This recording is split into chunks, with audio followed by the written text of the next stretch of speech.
right, so it's a brand new Sunday and a brand new month, day number 1 in the month of March 2026. Good evening, folks, and welcome to Iron Port here on Metropolitan Television. Iron Port is proudly brought to you by the Ghana Revenue Authority, Well PLC, Serene Insurance, Ghana Link Network Services, Meridian Port Services, MPS, and indeed Phoenix Insurance. The show is proudly powered by the Ghana Ports and Harbours Authority-GPHA, and our media partner is the Business and Financial Times, the BNFT. Now, if you want to have a grasp of all that transpired on the show tonight, make a date and grab the Thursday edition of the BNFT, and you'll be able to read all that happened here on the show this night. Indeed, we are going to be streaming live on our social media pages.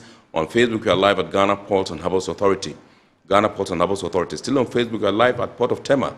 And on YouTube, we are streaming live at Iron Port.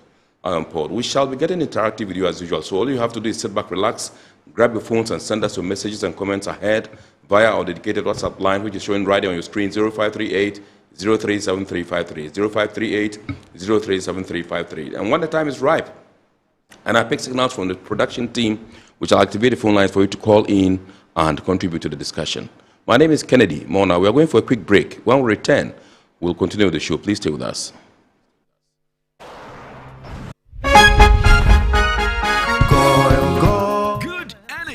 Brings you quality choices with Goil Super XP, available in many Goil stations nationwide. It is fortified with special additives that help your engine perform better and use less fuel. Branch into a Goil station today and energize your ride with Goil Super XP, compatible with most vehicles. Goil Super XP, Wufilia, huh? Wufeel. Goil, good energy. Yeah. Electricity, then pay your taxes. Yeah. Our taxes, our future. Because you see, without our taxes, we wouldn't have good roads, good schools, better hospitals, street lights, and other very important social amenities. When we pay our taxes, we give our children free and quality education. Talga, my money too small. Why should I pay my tax? Look, small. Salifo, it doesn't matter how small or big your business or income is. You still have to pay your taxes.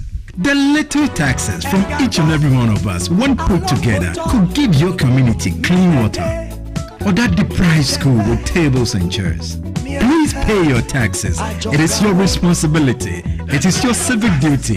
It is the law. Welcome to today's edition of Serene Insurance Business News. We present to you Serena. You're right. You can complete an entire insurance process for the purchase of any motor and other insurance products, from onboarding to issuing a motor insurance sticker and policy certificate, all on WhatsApp in less than 10 minutes. Serena is simple to use and it prioritizes user ease and flexibility. You can either use voice notes or text to effortlessly issue your instant policy, cross-platform renewals, claims, and also process your payments through mobile money, Visa, and MasterCard. To engage Serena, just search for Serena Insurance on all social media handles and scan the Serena barcode or save her number 0500 517 114 and start chatting her on WhatsApp immediately. There you have it. Serena is not just a tool, it's an innovation by Serene Insurance designed to redefine how motor and travel insurance are accessed and managed. Speed, convenience, and reliability.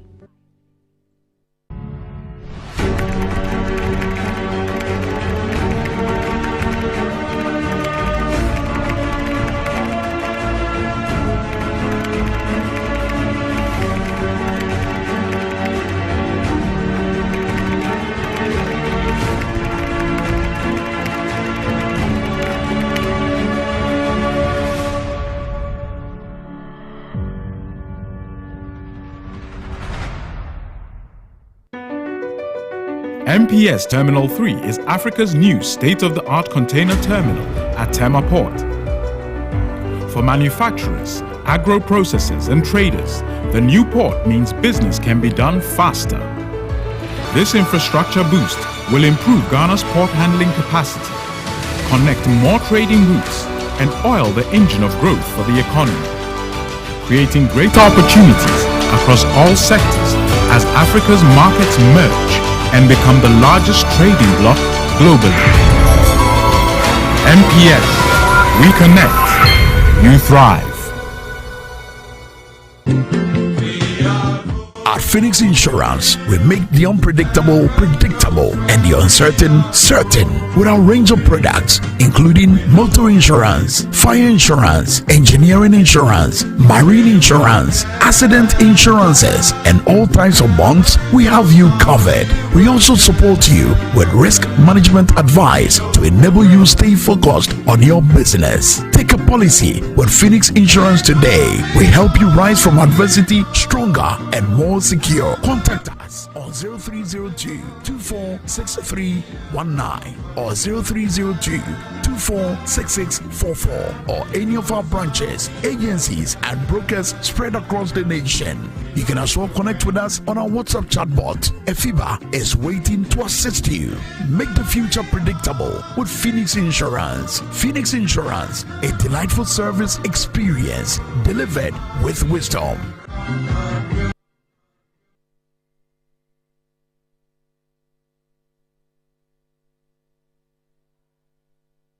All right, welcome back. It's now time for us to take a look at happenings in the port and shipping industry over the last week by way of local news. Please enjoy.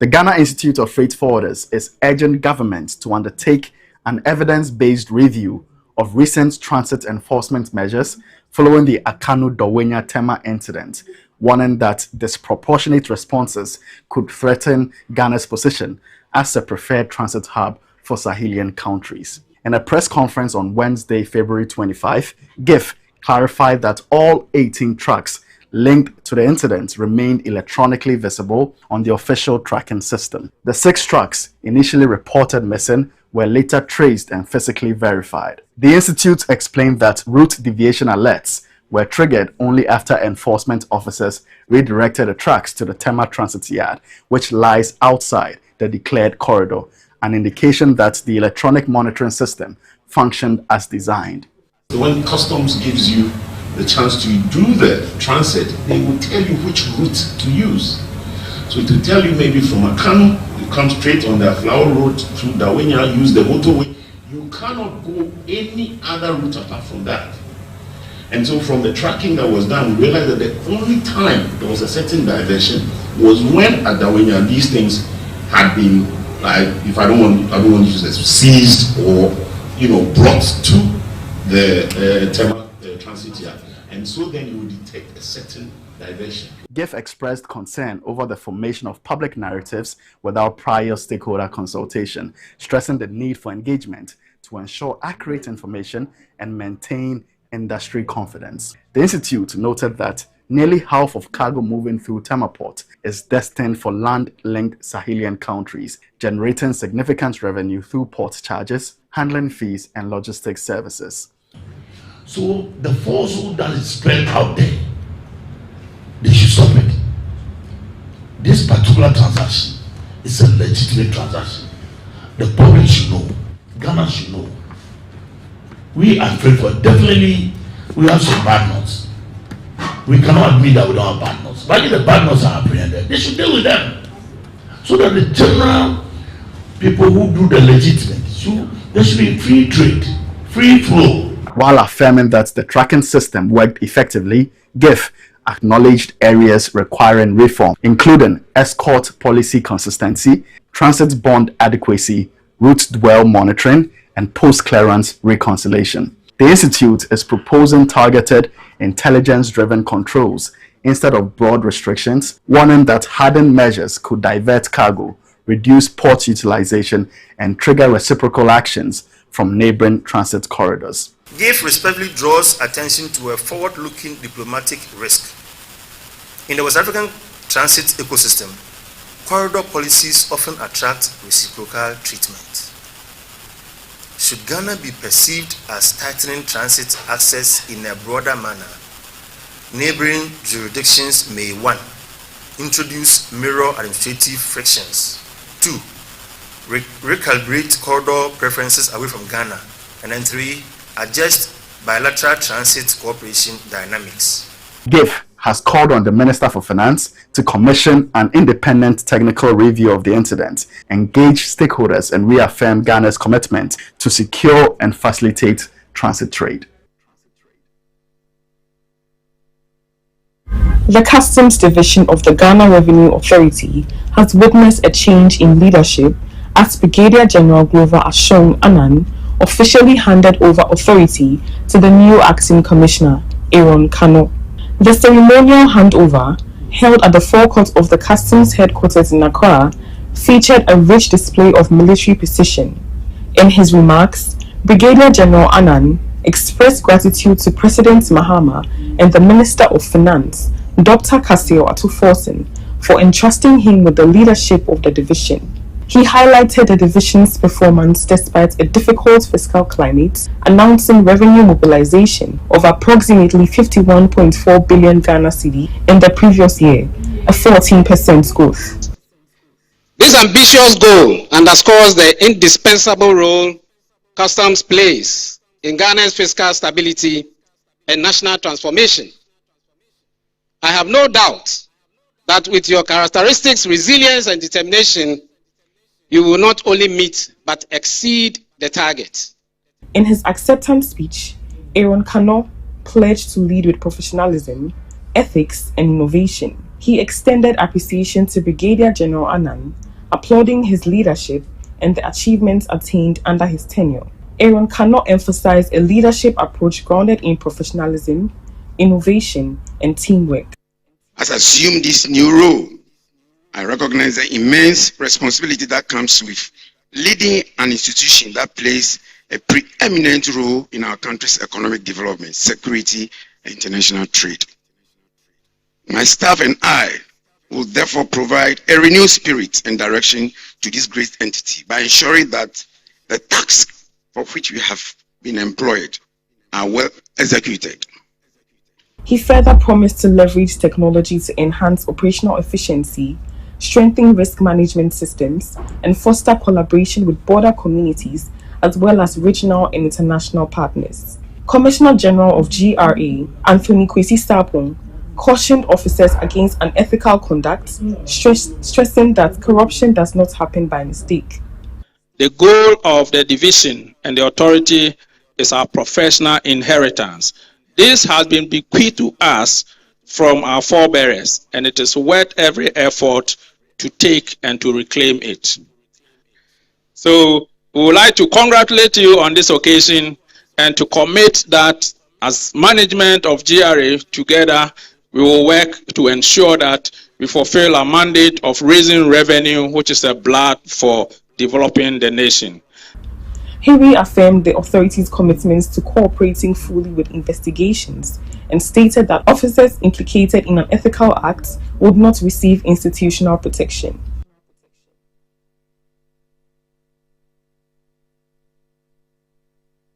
The Association of Customs House Agents Ghana, ACHAG, has held its 5th annual general meeting to deliberate on the role of customs house agents under the 24-hour economic policy of government. The event brought together members of ACHAG across the country, key players in Ghana's trade and logistics industry, as well as the presidential advisor on the 24-hour economy and accelerated export development, Honorable Gusitano. Addressing the gathering, the president of ACHAG, Akwesi Boateng, said the 24-hour economy demands that customs house agents invest in staffing, adopt shift systems, and build firms capable of delivering professional service excellence at any hour. He decried the unlicensed practices of customs agency, which he described as posing a serious threat to the profession. The 24-hour economy also demands that we evolve as businesses.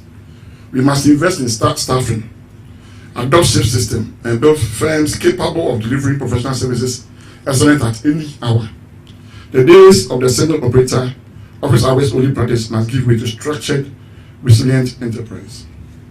We must also be honest about our challenges. The unlicensed practice of customs agencies remains a serious threat to our profession and to the national revenue, and to all suspecting importers.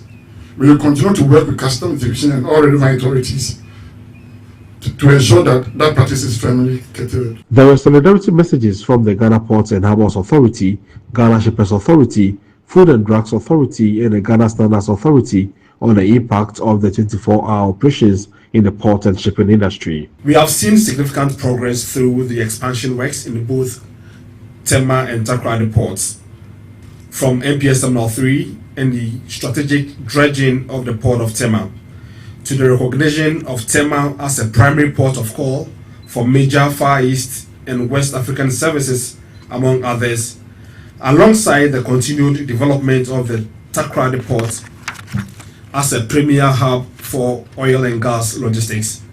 This demonstrates that Ghana is actively investing in the physical and operational capacity required for 24-hour trade.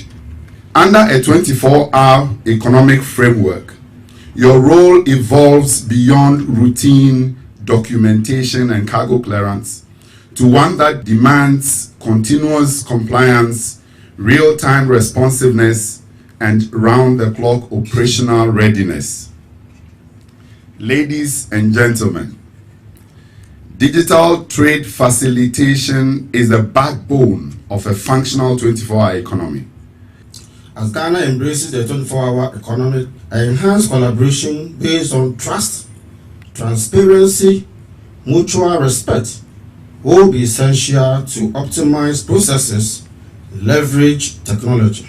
Together with ACHAC, we can foster a trade environment that is efficient, secure, and beneficial to all partners in the supply chain. In a 24-hour economy, standards become even more critical. When trade operates around the clock, compliance must also operate around the clock. The integrity of weighing devices, the conformity of imported goods, the safety of food and industrial products, and the authenticity of certification marks must all be assured without delay. Presidential Advisor on the 24-hour economy and accelerated export development, Gusitano, issued a strong warning against individuals and groups he described as economic saboteurs who abuse Ghana customs transit, bonded warehouse and auction regimes for personal gain. Modern port and customs systems must function as enablers of trade rather than as points of friction. Full digital trade facilitation, disciplined use of ICOMs and the Ghana single window, risk-based inspection regimes, and reduced physical interfaces are essential to achieving the 24-hour capability with regard to logistics and trade facilitation. He charged the leadership of the Customs House against Ghana to demonstrate courage and professional discipline by sanctioning or expelling members found culpable of engaging in fraudulent practices. The Deputy Commissioner and Head of Suspense Regime at the Customs Division of the Ghana Revenue Authority, Nana Birago Owusu-Ansah, who represented the Acting Commissioner of the Customs Division of the Ghana Revenue Authority, commended Customs House agents for their role in the 24-hour economy and urged them to exhibit integrity in all their dealings. So first of all, I just want to reaffirm that all of us here do appreciate the work that the Customs House agents do. Customs cannot do it on their own. No one institution can do it on their own. And so you are highly commended and we do appreciate you a lot. However, your work is based on trust.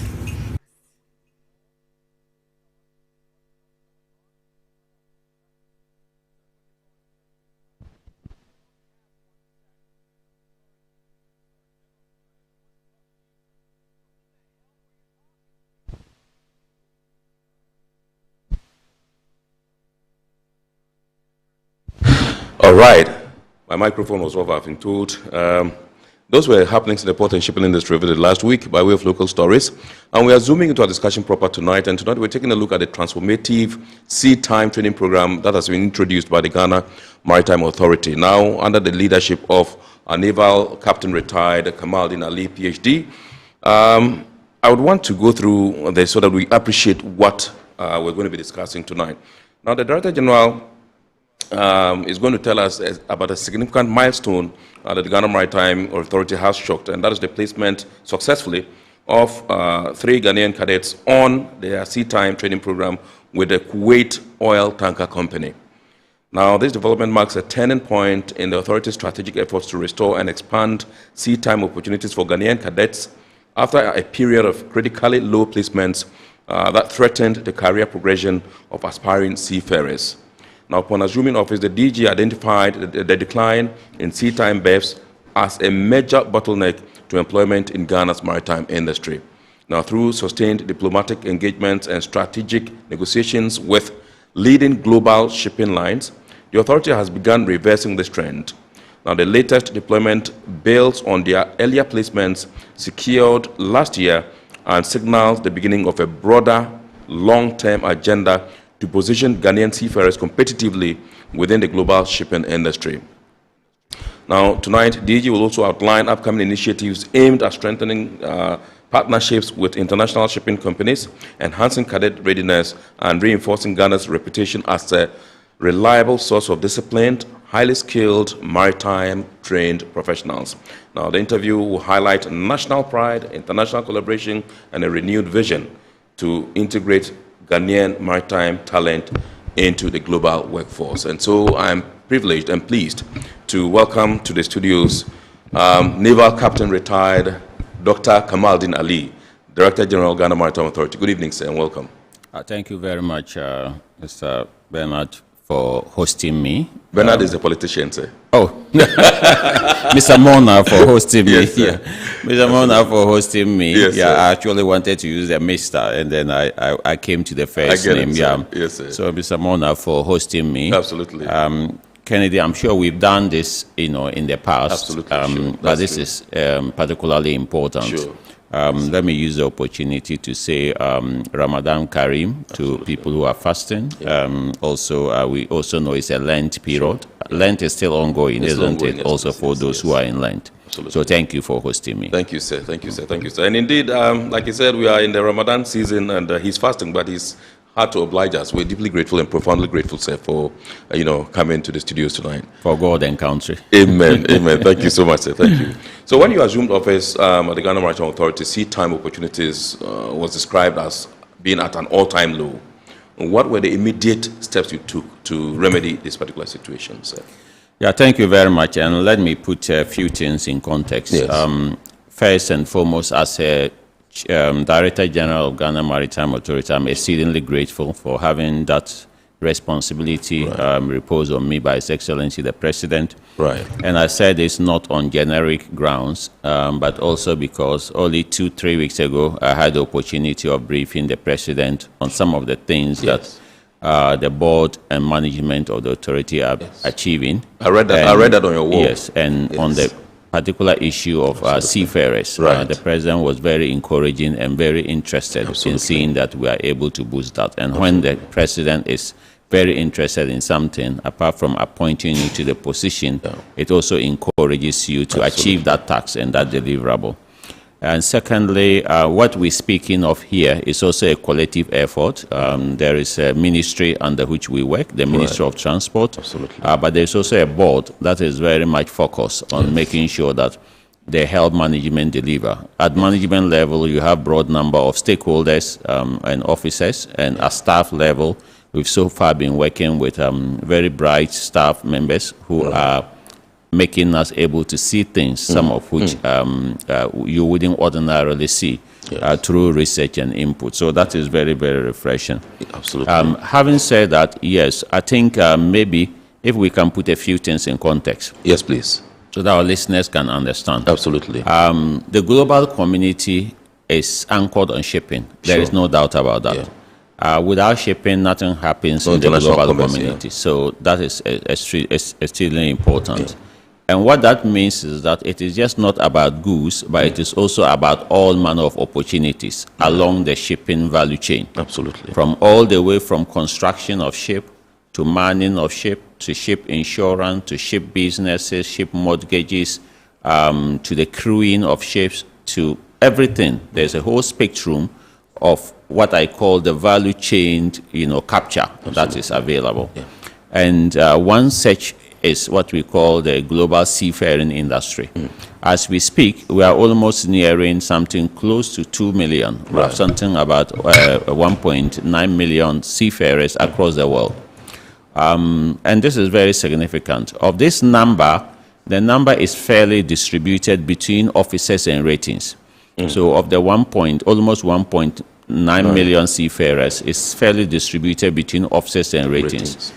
For those of us who are not into the maritime industry, you are talking about different class of workers. Yes. So you can just think about management and staff, as the most basic Officers, way. management, ratings, staff. Exactly. Absolutely. So you have the officers, being at the level of the management. You can compare them to a management and those who lead. And then you talk about the staff as being the rating. So that is a fair distribution. Like 50-50. Yes, a fair distribution. Unfortunately, the geographical distribution of this is not that fair. 50% of the entire seafaring industry is still Asian. Yes. So what it means is that close to about 900,000 seafarers or 950,000 seafarers and edging to about 1 million are from Asia. 33% are from Europe, 9% from Americas, and Africa, we are as low as about 4 to 5% or 5 to 4%. 4 to 5%, that is extremely low. Traditionally, we pride ourselves in this country as a seafaring nation.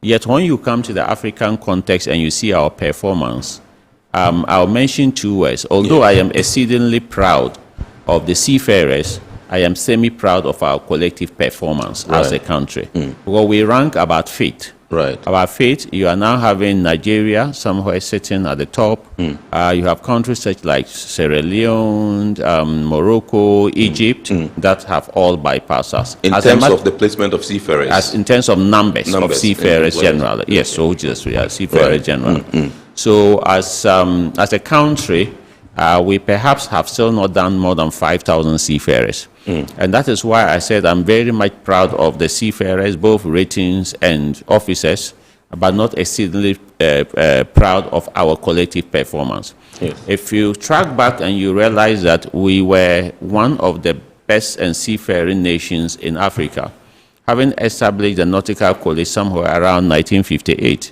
and ran the Black Star Line. And if you look at the sterling performance of Ghanaian seafarers, especially captains, both male and female, over the period, over the years, then you wouldn't be too much, you'll be too much proud of the seafarers, but you wouldn't be proud of how much we have performed. In other words, as a country, we ought to have increased our seafaring population than what we have now. So, tracking back, as a country, we are doing somewhere around 5,000 seafarers, and I think that is not something that is good enough. In my view, with the measures and what we are seeing, we probably will do we'll do something close to 500 seafarers this year, and in the years coming, we'll perhaps be doing about 1,000 and more, and pushing it. And this is particularly also because there is a global opportunity. There's a global opportunity. As we speak, currently there is close to about 27 to 30,000 seafarers that are needed just now. And this number is supposed to increase by the close of the year to about 90,000. Wow. So that is... as a demand? That's a demand. Wow. That's a demand as we speak. So that is quite a lot. And if we look at dynamics such as the fact that no matter what it is, there are shrinking populations in other parts of the world, then it should tell us that the African youth that is growing big and busting and becoming very educated and sophisticated should be in the forefront. And within the African context, you cannot take Ghana away. We are very well educated people. We are very smart people, and for that matter, we have a leg in there. Absolutely. So it is within this context that once we assumed office, we started looking very closely at seafaring, at both ratings and cadets, and trying to see how we increase the opportunities. But one thing that always stands the way between somebody who has trained as a cadet or as a rating and getting an employment and being out there is what we call the Seatime. So here is it. The good thing about the maritime industry is that we have the opportunity to produce jobs for Ghanaians. And these jobs are not limited by boundary in terms of geographical location. Yes. They may be limited by barriers. So the barriers is what we want to overcome. Right. Because there are no boundaries, because the maritime industry is global, it is competitive. Yeah. So we should be able, in principle, be able to say that, hey, we are having 100,000 Ghanaian seafarers outside there, which means that 100,000 Ghanaian youth or more are working outside there. Yes. This is what Bangladesh can say. This is what India can say. This is what Philippines would definitely say as a leading shipping nation, seafaring nation, and this is what you should be aiming at. But what stands the way is what I call birth, and this is particularly the case for cadets. Right. Cadets will need a much longer sea time in order to be able to qualify. For our lay people who can't understand, we are just talking about internship. We are talking about practical training. Yes. The cadet has spent about 4 years of education at the Regional Maritime University, now potentially at the Kwame Nkrumah University of Science and Technology. And the cadet is like any other graduate who have spent his time in his education. Yes. The cadet is also somebody who has gone through an education just not like any other graduate, but in a regimented focus form, and ready and looking up to being the future captain of a ship. Yes. Millions of dollars platform at sea. Yes. Just like pilots are very proud to be what they are. Some will be deck officers, for them are deck cadets. Yes. Some will be engineer cadets, and increasingly now some will be electrotechnical cadets. So deck will normally be the captains, the engineers, very important, take control of the engineering, and ships are becoming very, very automated now, and for that matter, the electrical dimension is increasing. So these are the cadets. However, or whichever be the three classes of cadets, whether deck, engine, ETO, they will need sea time. They will need a practical experience. And this is something that is you can't compromise with. You can't compromise on that. And you are looking at a sea time of about 1 year minimum. This will prepare them, give them the competence, the practical experience for them to come back to Regional Maritime, Ghana Maritime Authority to sit for their requisite certification that will then make them a red cake or a hot cake, ready to be employed in the global market. So getting this sea time has been a problem. It has been a problem because ships and ship companies will have to calculate and come to a conclusion that are we going to provide this sea time for cadets? A number of factors then dried up our sea placement, opportunities, sea time placement opportunities. And taking office, we had to work to see how we reverse this. I would think that we have been a very good regulator as an organization, the organization that I proudly lead now, and I'm proud of that, of all the staff and everybody. But I don't think we have been excellent promoters and developers. So, and I think this is the cultural change that we are seeing now. That rather than regulate and just also leave it for the cadets and the seafarer placement recruitment agencies to handle it, we are now taking a step forward and we say we are here with you. We are searching for the opportunities alongside. Because the seafarer recruitment and placement agency will be sitting here in Ghana, or of course, even also making contacts, looking for opportunities to place cadets. But cadets are both an opportunity and a burden. You are taking somebody to be on board a limited space of a ship that is supposed to take 28 staff, and you want 1 or 2 people to be there to do that job, at that time are not executing to the job to the fullest. So it's a sacrifice. So when the seafarer placement agencies are pushing for this and not getting it, it is worth it to have the minister's encouragement, to have a board chair encouragement, and to have the DG contacting shipping agencies, establishing that rapport, knocking at their doors and opening the windows. So this is the change that we have brought in. Significantly, that we are no longer sitting down to regulate, we are taking a step forward to say that we care for these cadets. We want to make sure that they are out there. For that matter, the investment, the time, the ambition that they have will not go wasted. and for that matter, we are engaging the shipping companies. So we started doing that last year, as we explained, and by the close of last year, we had a couple of placements for cadets, and this year we've gone back to 8, and then we are having the placements coming in. Yeah. It is not by any way going to be that easy. Yes. There's still a lot to do. We still have a backlog of cadets that are waiting for such opportunities. Absolutely. Only last year or this year, we had an intake of a huge number of cadets at the Regional Maritime University. Right. Females alone were about 100, a significant global achievement. So all these are young people with ambition, and they are all in the queue that we have to now make sure that we keep on pushing and looking for opportunities for them. Absolutely. So in terms of the placement, what were some of the significant obstacles that you encountered whilst you were trying to, establish the rapport with these global shipping giants and get a placement? What were some of the challenges that came up? So some of the challenges, I will say, were just institutional.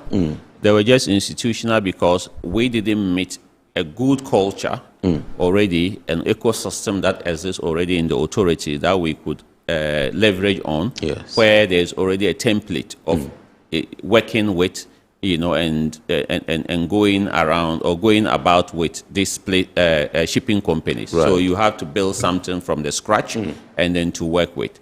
The second, although of course that doesn't mean that the authority doesn't know these shipping agencies. Yes. We know them, we have records of them. We've been working with them, especially at the technical and regulatory aspect, but not on the language of we are here with you to do business, and for that matter, we want you to promote. So that is the point I'm trying to emphasize. So and to leverage on. So the second thing is that, admittedly, we train very well our cadets, but we are very less on what we call the practical, at least the initial practical training. If you take some of the countries in Asia and other places, their training institutions or maritime administration will have a traineeship. Yes. So they would have had, in the course of their career, some practical training on board ships. Yes. This is not really what it is to make them fully prepared for employment, but they would have had that career. Yes. It's almost like when you are during your education, you take time off to be able to have internships. Yes. So they would have had a traineeship, and the traineeship would have given them some level of training already. Absolutely. So it means that Asian cadet or that cadet from Philippines will have this edge over a Ghanaian cadet. The second thing is that we are a little bit down on simulators. Right. So there are modern ships now. You can't train on every ship or have the experience of every ship. Yes. So technology has allowed for simulators and simulation for you to almost be in a virtual ship and to be trained. Yes. So this is one area. That also, and because of that, there is that, if you want, a slight dip also on the challenge side. Yes. So for the Ghanaian seafarer.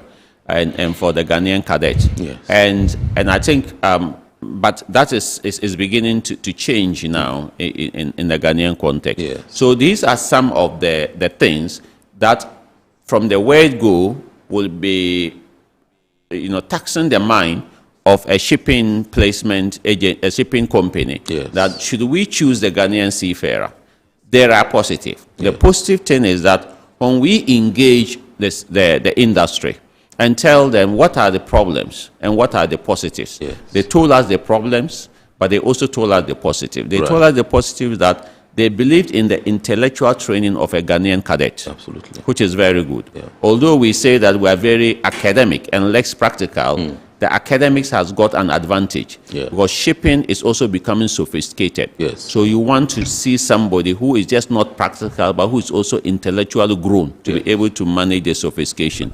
The second positive is the discipline. Yeah. Our cadetship is very good. Kudos to the Regional Maritime University, but also the Ghana Navy that supply, trainers and people to train the cadets. So the regimentality is there, and it makes our cadet discipline. Yes. So it means now we had to tell the industry that, look more at what we have. We believe that you can cure this. Yes. We believe that the Ghanaian cadets will come on board, not the same thing as his counterpart. Right. But we believe that in a month or two, they would have paired up. And for that time, or from that time, the Ghanaian cadet become an asset, much like his other competitor, or even a greater asset. Right. But also the assurance that we are there, that the Ghana Maritime Authority is there and not distant. Yes. Because it's an investment they are making. Right. They are making an investment into the future. They are putting this cadet on board a ship to give the cadet an opportunity and looking for certain things. One, whenever this cadet is ready, will the Ghana Maritime Authority be readily available for communication, for them to bring the cadet back, or will we have another system, and I'll come to that for ratings, for example, Right. where we will quickly make sure that the cadet takes his COC and join his ship somewhere? Because if I'm investing in this as a shipping company, I will not want a situation where when I need a cadet back now to employ at either at level 3 or level 4, Yes. it is going to take another 2 or 3 months. And we are going to be faced with administrative bottlenecks. And we will have no way of speaking directly. Hitherto, they would have been speaking to us through the Seafarer replacement agencies. Right. Now they can use the dual channels. They can speak to us directly, but they can also speak to us through the agencies. Sure. And that is a big assurance for somebody who is investing on a future pilot, Right. you know, a future captain, to be sure that when and I put in my investment, I can have somebody to talk to make sure that my investments are guaranteed, and that captain is coming back, or that engineer is coming back, or that ETO officer is coming back to perform the task that they are supposed to perform. Absolutely. I'm just thinking aloud whether there wouldn't be any issues of conflict of interest. For instance, the Ghana Maritime Authority is supposed to ensure that all vessels coming into the country, are in top shape, they are seaworthy and all that. Now, you have gone to seek favors from these giants, and they are carrying your people. And so, won't it be a case that maybe you detect or find something wrong with one of them and say, let's overlook because they are helping us? Won't such situations arise? Scratch my back, I scratch your back. Exactly. No, not really. Not really. Our regulatory systems remain very robust, and these are very international standards. Right. That we will continue to enforce them.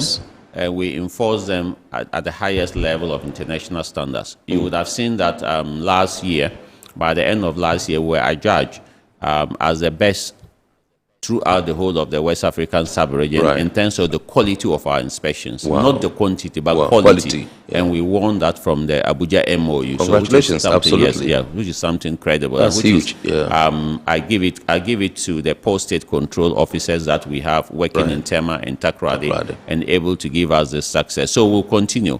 But also for us to even say, as a matter of fact, that it is even perhaps the case that some of these ships may never even come to a Ghanaian port. Right. Yes, so it is not that they will naturally come to a good number may never even come to Ghanaian port or may come once in a while. Yes. Because we are looking at a global market. Yes. There are Ghanaian seafarers who perhaps would have had their career for 5 years without ever calling on a Ghanaian port. So, and for that matter, that their ship may never come to a Ghanaian port. Absolutely. Yeah, so there's really not going to be a conflict of interest. Right. Okay, Kuwait Oil Tanker Company. Tell us, how significant is this partnership with this particular company? It's a big one. Yes. Yeah, this partnership is very, very good. Is very significant. We all know what Kuwait is when it comes to oil trade. Exactly. And for that matter, they have a fleet of ships across the world. Yes. And these are huge fleet also in terms of their size, in terms of their capacity. Yes. But also fleet that are very modern and significantly increasing. Yes. Yeah, so to have broached that kind of relationship with them is very significant. We did that with a Saudi one earlier in December, which is also very, very, very, very significant. It is almost like looking for an employee, and once you are able to find that this is of quality, because see, one single Ghanaian cadet represents the future of all the cadets and the industry. Sure. Well, you are looking for somebody to employ of a certain quality. So once you are able to place them, you are able to ensure that they are able to perform the task that they are supposed to perform. And that is the and you are able to get that quality from them, you will always go back because you need them anyway. Sure. So they will provide that future opportunities, and that's why it's significant. For a shipping company, that is not like a one ship or two ship, but multi-fleet, to have that opportunity of placing trade. We shouldn't be looking at the number 3. Yeah. We should be looking at the fact that this can come in multiples. Absolutely. Because once this 3 have been able to show their mark, they will always say that, okay, we're looking back and coming back to the Ghanaian cadets or cadets of the Regional Maritime University, and we'll give them more sea time. All right, so let me find out from you, will the cadets, particularly the latest 3, would they be on the vessel only for training purposes, only for gaining the practical experience, or they'll be earning something alongside, understudying in the vessels? Okay, you have actually hit on a very important subject, and which is one of the leverages that some countries have also used. Right. And as part of our future Seafarer development program, all these are coming. So let me say that what we are talking about now and the milestones we are making are more like experimenting or implementing the Seafarer development program. Right. But the program itself is being fit together. Right. And sometime by the middle of the next year, hopefully, His Excellency the President will have the opportunity of launching that. But we are almost like testing and funneling out and using the plan or the strategy already and getting success and then fine-tuning it so that by the time it is launched by His Excellency the President, we will have it in a full proof form. Right. But you hit on a point because that is one of the things that whilst they are on board, they are paid stipend. Yes. They are paid stipend. Okay. Yes, so stipend, it depends on the ship. Some could be $500 a month, some could be $1,000 a month, or in between that. Right. So this is what is paid stipend. Right. So it is also possible that in future, depending on how we see our Seafarer development plan going, that the Ghana Maritime Authority may, with the board approval and other policy approvals, be looking at how we support this aspect. Right. Because we care for the Ghanaian seafarer. Because let's look at it practically. For a year of $500, that could just be about $6,000. Yes.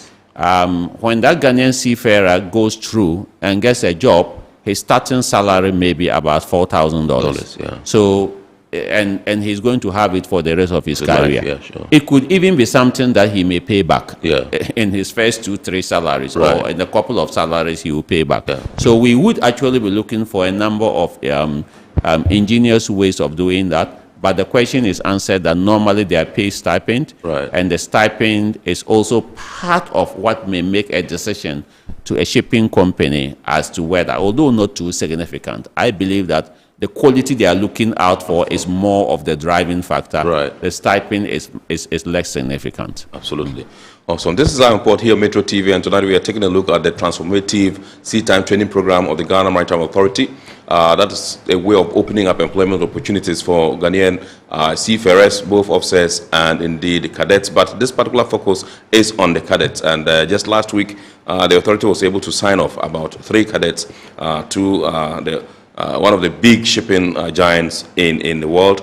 And so that's what we're discussing tonight, and what this particular portends for the maritime industry and the seafarers of our country going forward. And with us in the studios is Naval Captain retired Kamaldeen Ali, PhD, who is the Director General of the Ghana Maritime Authority, running us through and breaking the ice, and then also helping us to, as it were, unravel what this whole, or decode what this whole transformative Seatime,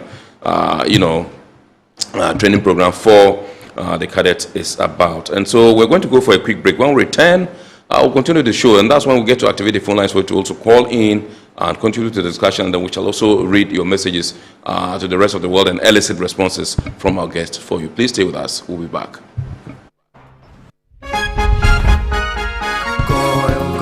Good energy brings you quality choices with Goil Super XP. Available in many Goil stations nationwide. It is fortified with special additives that help your engine perform better and use less fuel. Branch into a GOIL station today and energize your ride with GOIL Super XP, compatible with most vehicles. GOIL Super XP will feel ya, huh? Will be feel. GOIL, good energy. Yeah, yeah. Electricity, then pay your taxes. Our taxes, our future. Because you see, without our taxes, we wouldn't have good roads, good schools, better hospitals, street lights, and other very important social amenities. When we pay our taxes, we give our children free and quality education. Talga, my money too small. Why should I pay my tax? Look, small. Salifo, it doesn't matter how small or big your business or income is, you still have to pay your taxes. The little taxes from each and every one of us, when put together, could give your community clean water or that deprived school with tables and chairs. Please pay your taxes. It is your responsibility. It is your civic duty. It is the law. Welcome to today's edition of Serene Insurance Business News. We present to you Serena. You're right. You can complete an entire insurance process for the purchase of any motor and other insurance products, from onboarding to issuing a motor insurance sticker and policy certificate, all on WhatsApp in less than 10 minutes. Serena is simple to use and it prioritizes user ease and flexibility. You can either use voice notes or text to effortlessly issue your instant policy, cross-platform renewals, claims, and also process your payments through mobile money, Visa, and MasterCard. To engage Serena, just search for Serena Insurance on all social media handles and scan the Serena barcode or save her number 0500 517 114 and start chatting her on WhatsApp immediately. There you have it. Serena is not just a tool, it's an innovation by Serene Insurance designed to redefine how motor and travel insurance are accessed and managed. Speed, convenience, and reliability.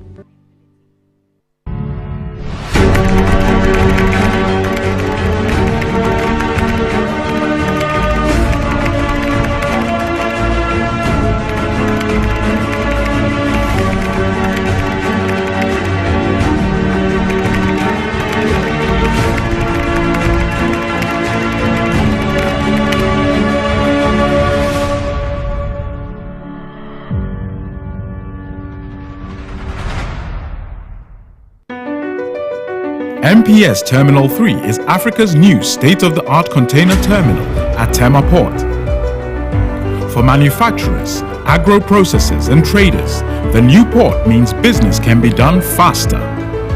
This infrastructure boost will improve Ghana's port handling capacity, connect more trading routes, and oil the engine of growth for the economy, creating greater opportunities across all sectors as Africa's markets merge and become the largest trading bloc globally. MPS, we connect, you thrive.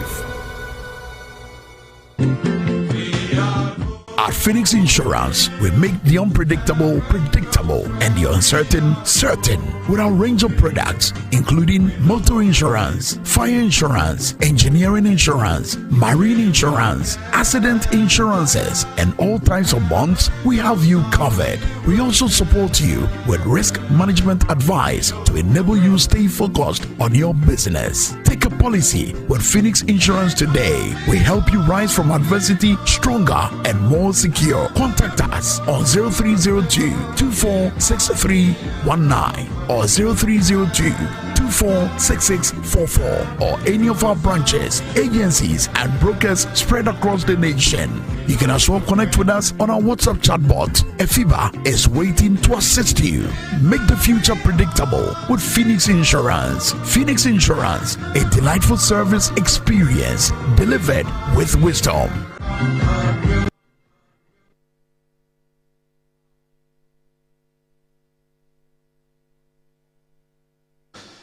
All right, welcome back. This is Iron Port here on Metro TV. Tonight we are taking a look at the Transformative Seatime training program of the Ghana Maritime Authority. With us in the studios, Naval Retired Captain Kamal Dean Ali, PhD. He's the Director General of the Ghana Maritime Authority. He's helping us unpack this particular new policy that the authority has rolled out. And like I said, before we went for the break, the authority has been able to send off successfully some 3 cadets to a global shipping giant, and they are going to be there for some time, and then when they return, they will probably have gotten all the experience that they need for the job market globally. He says Ghana is doing barely 5%, in terms of the supply of seafarers, and we are setting faith in Africa. He thinks that we are doing like 5,000, and we are doing way below, and so we should up our game according to him. And so that's what we're discussing tonight. Let's go straight into the messages. And this one says, I know it's almost time, but can Ken ask him what he's doing about also creating job opportunities for the youth with regards to modernizing the lake transport system on the Volta Lake to reduce the traveling time to about 4 hours from Akosombo to the north through fast craft transport, through the fast craft transport system. The killings on the road from the north to the south, from the south to the north, are just too many, and it's time they look at it seriously. This one is from Mr. Emmanuel Kujeji. Indeed, Emmanuel Kujeji was my lecturer at the RMU. He's a chief engineer, yes, and when I was doing the master's there, yes. So he's talking about... Yes, so thank you very much, Mr. Kujeji. And he has said something very significant, and this is just not within the mandate of GMA alone, but let me explain that. I do know that when we have, sometimes we have 2 type of accidents on in water, especially in our inland water, which we oversee also, Ghana Maritime Authority, as part of our regulatory mandate. And whenever that happens, it's very disastrous, and it catches the country as our imagination and our attention. Yes. But somehow there, you can see that he's explaining something that is significant. Right. Sea transportation is the most safest. Yes. Is the most safest. Yeah.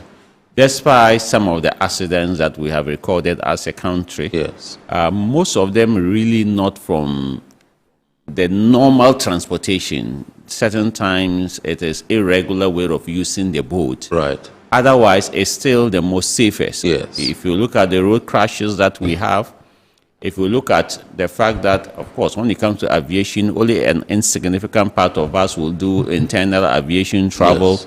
But at the end of the day, it is a good part of our population use the inland waterways, and then it is the safest. So definitely, connecting to many parts of this country, using the inland waterway, especially the Volta catchment, is something that can significantly reduce the transportation time, but also something that gives you a transportation that is very refreshing when you are on board, the ferries. Absolutely. Having said that, as an authority, we encourage the Volta Lake Transport Company. That is, if you want, the main operator of ferry transportation in our inland waters. And the Minister of Transport, Honorable Joseph Bukari is very much also, looking and supporting the Volta Lake Transport Company in that regard. Right. And somehow talking to the agencies as well to see what that can be done. But that is his main focus.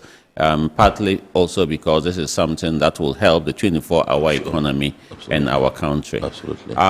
So in that respect, that is where we see it. When it comes to the smaller craft, Ghana Maritime Authority, the smaller craft will not go far. Yes. They will perhaps move from Ketakrachi to the neighboring town, which is again a significant journey, something that may be more than here to Nkoko or something. But we are also looking at making that much, much safer. Absolutely. We will be launching in the course of the year the safety community project. Right. And this is intended, one, to make sure that we have more Ghana Maritime Authority staff and other community staff that we are going to train available to help enforce safety. Right. But most importantly also that the communities themselves and the boat operators have taken the culture. One formal example that we are looking at is that we are going to get life jackets, make the life jackets available to the various associations, and the association will make them available for a trip rental. Right. Because certain times the boat cannot buy as many as 100 life jackets. In fact, even if you were to donate them to the boat, the boat don't even have a place to keep them. Absolutely. 100, Sure. 150. Yes. But at times they can take passengers as many as 100. Yes. So after interacting with them, we realized that it is just not simple about the fact that the life jackets are not available. Yeah. And also not too much about also simply the price. The price is a lot anyway for them to buy 100. Yes. But also the whole system is such a way that we have to find an alternative. Yes. So one of the alternative is to leave them out for rental. Somebody take it for 1 city or 2 city, use it, and then cross the other side, and the association themselves will receive it at the other side for use. And we believe that they can return our money to us that we have spent on the life jacket maybe within 3 months, 4 months, and then we can use that to add to the conveyor belt and make more and more available in many other places. Absolutely. Great. Okay, so I've also been told that we can activate the phone lines now, so our viewers can call in. The number to the phone line is right there, going to be showing on the screen pretty shortly, so that you can call in and contribute to the discussion. Now, this one says, good evening. Thank you for the insightful and educational discussion. I would like to ask a question regarding a training vessel that is being discussed. Is there a possibility for the Regional Maritime University and the Ghana Maritime Authority to collaborate in acquiring a training vessel so we build local capacity for our seafarers and cadets? Thank you. This one is from Engineer Nati.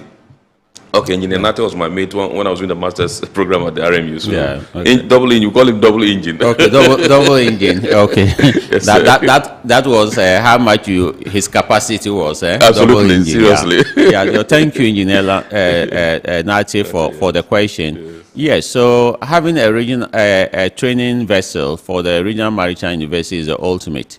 It helps, especially what I explained, that some cadets would have come from training institutions where already they have a regional, where they have a training vessel, and they would have had some experience. Of course, as he will also know, it takes quite a lot of resources to own one. So it is something that has been as part of the plan. There was supposed to be a Korean facility some time ago, under which the Regional Maritime University and the government of Ghana was supposed to acquire that. The Minister of Transport has since been restating the whole issue, and I believe that it is something that it is top on his agenda to discuss with his counterpart at the Minister of Finance, because this is a grant. It is not something that is for free. It's a grant, and for that matter, it is something that at the ministerial level they will have to discuss it and to see how we can make that possible. Yes. Okay, so Maria in Tema, in fact, she sent us a thesis. She says in other countries such as Ethiopia and South Africa, the maritime educational institutions take responsibility for securing training berths for all their qualified cadets, making Seatime an integral part of the educational program. RMU does not have career guidance services, neither does it support cadets to find training berths on their own. The result is that cadets are stranded for as long as 6 years, looking for Seatime after going to school for 4 years and paying $15,000 in fees.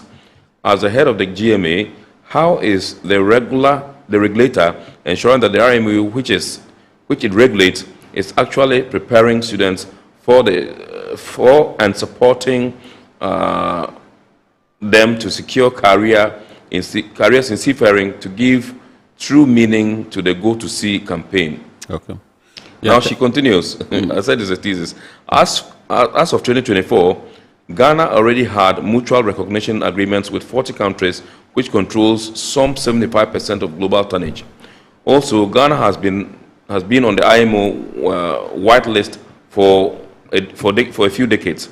In spite of this important groundwork, we still have a problem of limited Seatime berths. Every year, RMU produces over 300 marine and deck cadets.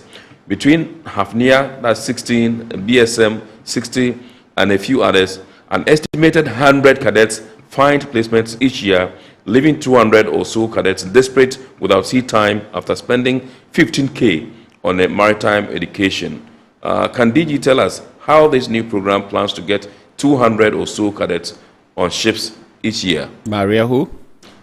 Yes, Maria, from Tema, yes. Yeah, thank you. Yeah, thank you, Maria, for the question. This is very insightful. It's good to have colleagues and Ghanaians who are very passionate about the maritime industry.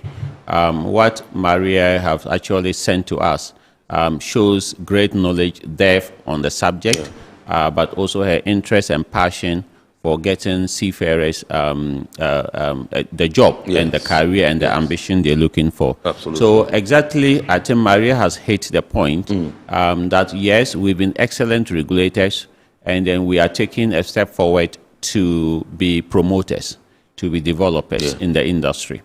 Quite a lot is changing or will change in the Ghana Maritime Authority itself. Right. For example, we are creating a new unit in the Ghana Maritime Authority that is called the Maritime Sector.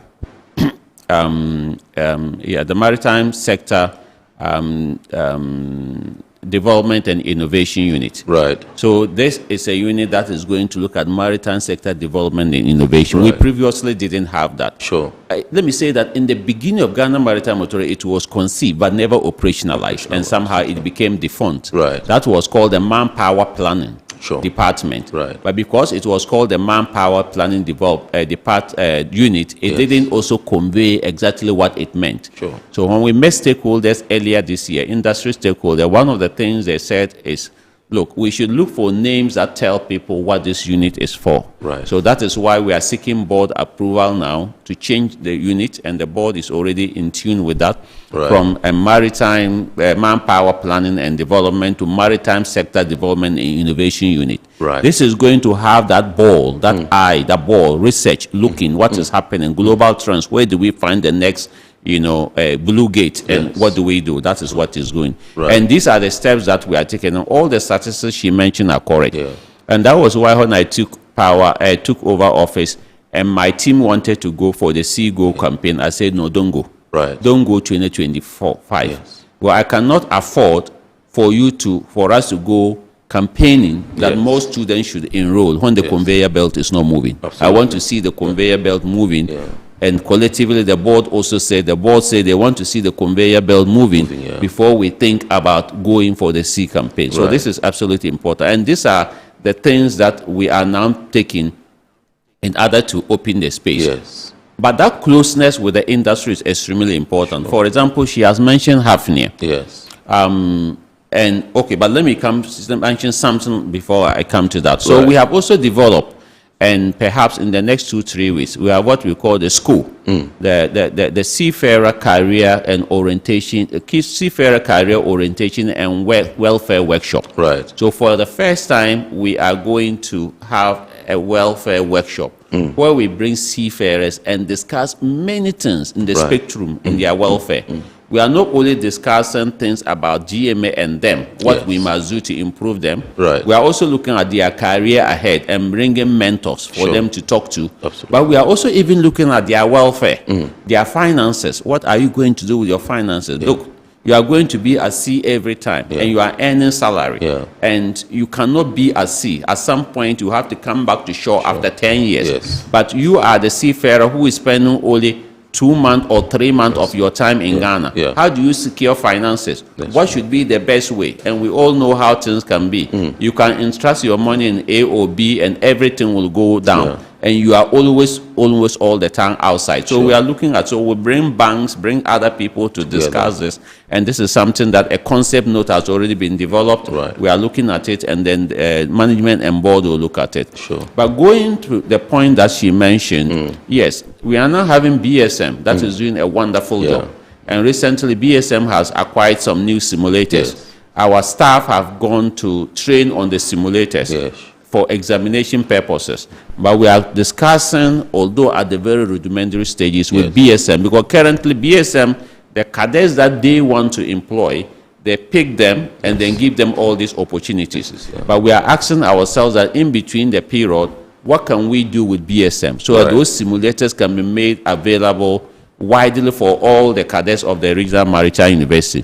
We have to rethink about it, because, of course, these are assets, and the assets will also run down. Yes. What will happen? Do we have to pay something per cadet and open a window of 1 month for each cadet to be able to have training. Right. When the Minister of Transport, and I had the privilege of being with him and visited Morocco, we also had an interaction where the Moroccan Maritime Academy is prepared to give us 2 to 3 weeks, time every year, to bring. They have fantastic simulators and everything. So whilst we are taking steps to have our own simulators in future, these are some of the opportunities. And she mentioned something that is important. For example, when we reach out to Hafnia, I asked them, and thanks to people like Engineer Augustus Lamte, we asked them the practical question. In the case of ratings, and I'll come to ratings, cadets are as much as important as ratings. And actually, the ratings market is what we need it as much as our cadet to create job opportunities for our young Ghanaians. And ratings training is much shorter.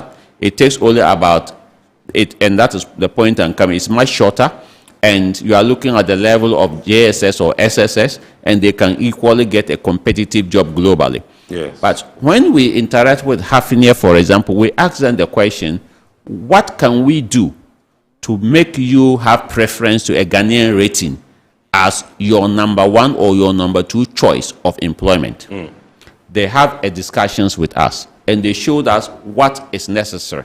Right. But we took the step forward. We said, then it is not enough. Why don't you send your training team, their own internal company training people? Right. What is it that they are looking for? So they brought them down. We put together a team of Ghana Maritime Authority and Regional Maritime University, and they had a committee and sat down to rewrite the syllables. Wow. And look at the syllable and say that this is what it will take for us to make the Ghanaians rating the number 1 or the number 2 that we will employ. Right. And because of that, we increased the 6-month training period to 7 months. Right. And they've told us all the areas that we want to train on, which we are implementing this starting just this month with the Regional Maritime University. Great. Now, Hafnia is looking up to employing our ratings alone in the next 3 years. Yes. Almost 800 of our ratings. Wow. If we are able to go through this process to get them the kind of job that they want. Right. Now, another significant question we ask the industry also is that what makes you, from a business point of view, have challenges with a Ghanaian rating? Yes. And they also answered the question. Ratings take a shorter time of training, and they also take a shorter time of being on board. Yes. The ratings will take, for them, for their Seatime, a maximum of 2 months, 3 months is enough for them to be ready for employment. Yes. So let's say you are a global shipping company. You come and take Ghanaian ratings, and you put them on board your ship. And when you put them on board your ship, you've been able to give them 2-3 months sea training. So within a short time of buying a ticket for them to join a ship at Rotterdam or somewhere, within a period of just 2 months, 2.5, they are ready for their certificate of competence. Right. Now, the regime we met at the Ghana Maritime Authority is that this rating will have to fly back to Ghana to come and take their certificate of competence, their requisite certificate, and then go back to look for their ship somewhere to join. Now, there are a couple of challenges. Some of the challenges is coming back. A ticket was bought, a ticket for the person to come back, and the person to rejoin. Some of the challenges is visa after the person has come back and will have to rejoin the ship. Because ships keeps moving. And at that point, the ship is somewhere. So after having asked this question, internally we ask ourselves that, must these ratings come back physically to come and take the exams in Ghana? Right. Must they? We are talking about ratings. Sure. A shipping company like Hafnia, like BSM, have taken the rating, or like Kuwaiti Oil Company have taken the rating. They have taken the rating for 3 months. And they say that Kamaldeen Ali, which is my name, which is an AB, that I am qualified and competent to be a rating on board their ship. Why can't we adjust the system in such a way that we look into their period of assessment and we give them record books anyway, log books anyway, so ensure that they assess them effectively. And then we find another way of bridging the examination and issuing the certificate of competence. And the industry, in this case, Donor Shipping was with us last month, and they said exactly what we are looking out for. This is what we are looking for, because the business uncertainty in dealing with the Ghanaian rating is a lot. and that reduces the incentive. Right. So last month, Danos Shipping was here, and they have recruited 78 ratings. Right. They are coming back. They are looking at a minimum of 300 ratings by the end of the year. Wow. At the end of the year. And we believe that with this kind of flexibility but effectiveness, yes, because technology is changing. Absolutely. The person is no longer coming to come and do a practical course back in Ghana. Yeah. The person is coming to do a written examination. Yeah, sure. The practical one, he's already got on board the ship. Yeah, and the engineer, who is very experienced, of about 20 years, 15 years, is saying that this chap is good. Yeah. So we have to find a way of letting the person take a virtual examination and let the person be able to get the employment that is due the person, and don't cause inconvenience to the industry. So these are some of the things, and management and board have accepted them and implementing them for the authority. Our time is fast running, and unfortunately, time runs faster when the conversation is getting sweeter. So let's do some Facebook. This one says thousands of Forbes Tyra is watching on Facebook. She says thousands of students doing short courses at the RMU, and when they complete, they are unable to get jobs. I feel I wasted my money, and the amount you spend in getting discharge book, it's not for the poor. How can we afford that? Then Martin Kwabla says, I am keenly hoping so, especially for those who want cadetship experience. And Hanif, citizen Bobby Umar, also watching on Facebook, says, the venerable DG is taking GMA to greater heights. Well, those were some Facebook comments that have come in. Let's go here. Again, this one says, congratulations to Dr. Kamaldeen Ali on his remarkable first-year performance as Director General, his strategic vision, commitment to strengthening maritime security, and dedication to enhancing the safety of our inland waterways, particularly with the deployment of new rescue assets, are moving Ghana's maritime sector towards excellence. This one is from Issa Isahaku. Thank you very much indeed, Issa, for your message. Good evening. Thank you for the insightful and educational discussion. I would like to ask a question regarding the training vessel that is being... Okay, I think this is from Engineer Nate. We've treated that one already. This one says, please ask Dr. Kamaldeen Ali about the recent piracy issue at Senya Breku, the status and what is being done about the upgrade of our surveillance systems. This one is from Sir Philip. I think it's a very important one. If the Maritime Authority is already in the know and is doing something about it. Yes. Okay. So thank you very much. Yes, we woke up to the recent. This is about the second or third type of this incident that has happened where it was directed at our fishermen. Right. So it is something that is worrying. It looks to me more like an opportunistic attack, where perhaps they were looking for a certain vessel somewhere, which will be the primary attack, the primary target. Yes. And perhaps they missed that, and they look for the low-hanging fruit, or the most vulnerable, and these were the fishermen, which is very worrying. Yes. We have what we call the vessel traffic monitoring system, which is able to help us monitor to some extent our maritime space. And the current one that we have was commissioned by His Excellency President John Dramani Mahama in 2014, thereabout. And luckily, by the time I came into the office, my predecessors have ordered a new one. Okay. We've since been running and taking all the steps to make sure that we roll out the new vessel traffic monitoring system. Yes. It is something that is being highly discussed now to see how we are able to do that. It is a much more better technology, at least what I saw on paper and what it is supposed to be. Gives us better view, which we call over the horizon radar and technology, so that we can see further of about 150 to 200 nautical miles. It also comes with cameras that allow us to be able to see within certain areas of our immediate coast. We believe that these are ways and means of enhancing maritime security. But as an authority and as a country, we still need to invest a lot. Sure. And it has to be intelligence driven. Because I always make the same decision that, look, despite all of us being on land, despite all the possibility of capturing an armed robber, we fail to do that on land. So think about the dark seas and see how difficult it is.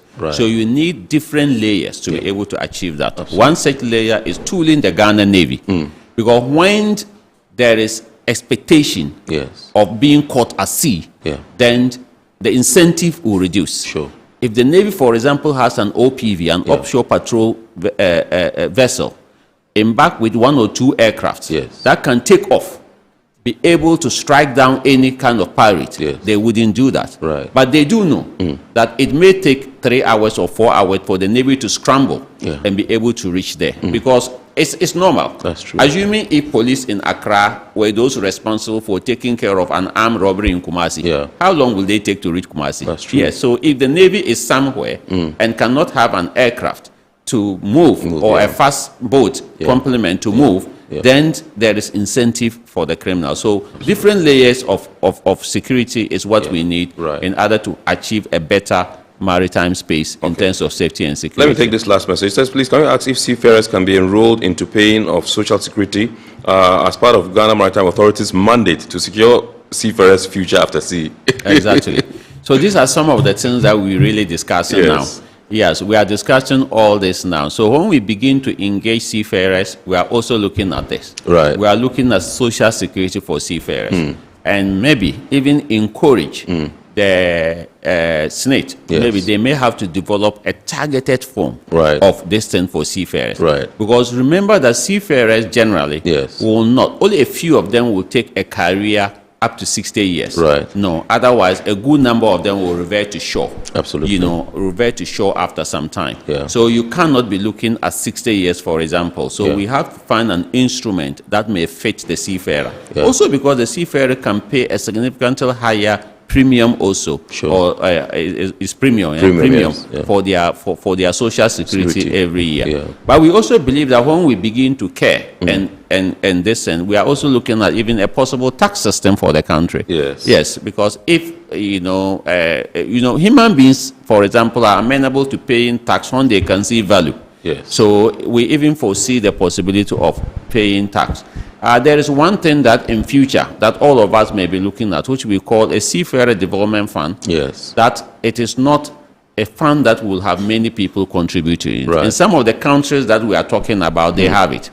They have a fund where, for example, the Ghana Maritime Authority will contribute to, where the Ghana Shippers Authority will contribute to, where the Ghana Ports and Harbour Authority will contribute. But most importantly, where the seaman themselves contributes. Well, just imagine a seaman contributing $10 or $15 or $50 every month to a fund. This fund can grow. We can be able to have scholarships for seafarers that may not have the $15,000 to spend as a cadet. Is a lot. But the person have the ambition to be an engineer or a captain. We should be able to have such a fund in future. I'm not saying anything new, anything now, but in future we should be able to have something like that. Finally, give us your last words. What do we expect to see? How many seafarers are we expecting to enroll in the ensuing years on this Seatime training program of the Ghana Maritime Authority?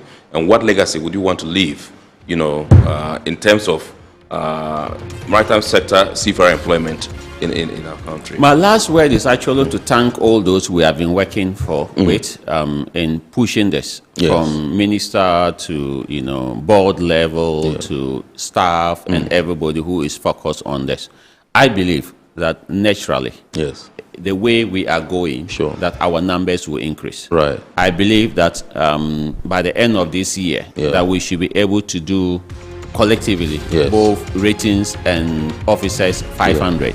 I believe that in the next year coming, we'll be increasing this by a percentile. And our industry will grow if we continue to pay attention, push the policies, have the right energy, and everything that we are doing. That is what I believe. And this will be among the many legacies that we will leave as part of our leadership, but most importantly, as part of the researching agenda of His Excellency President John Dramani Mahama, who has given us the opportunity to serve for God and country.